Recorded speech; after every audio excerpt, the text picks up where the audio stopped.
My name is Brianna Cuevas, and I'm 5'4".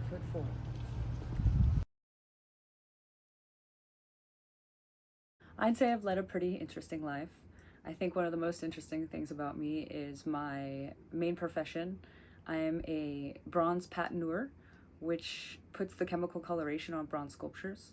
So I've worked at Disneyland doing the partner sculpture on Main Street. I got to drive down Main Street. Might be my magnum opus. I've worked for foundries, putting the chemical coloration on the SAG Awards and the Writers Guild Awards. I've worked in rich people's houses doing their bronze inlays in their walls. It's been a really interesting job. Well, Your Honor, we actually have one final witness. I used to be a singing delivery elf, delivering live potted Christmas trees all over San Diego County to families during Christmas.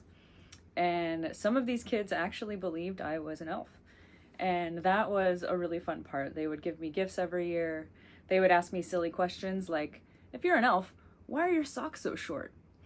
And I would say adequate answers like, well, it's really hot here in San Diego. All my long socks I left in the North Pole. Or, where are the reindeer? And I said, you know, they're resting up. Christmas is soon. They have one big job a year, so they've got to do a lot of rest. I loved it so much. About 15 years ago, my mother was in a car accident. She needed a back surgery, and when she woke up from the back surgery, the pain was excruciating. The doctors just gave her opiates and no hope, but another back surgery. That back surgery also didn't work.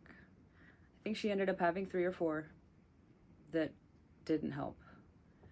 So she kept taking the pills, got addicted to the pills, didn't do anything to help herself otherwise. Even though I really hoped that my life could be an inspiration for her, I had a whole list of chronic diseases that doctors told me I would never recover from, and they're all gone now. I did all sorts of things in order for me to thrive again, and here I am thriving. And at least I hope I can continue on my mother's legacy. She was an actress in SAG and really hoped to go further than she did. Her whole life went to a stop after the accident. And at least there's hope that I can be her legacy.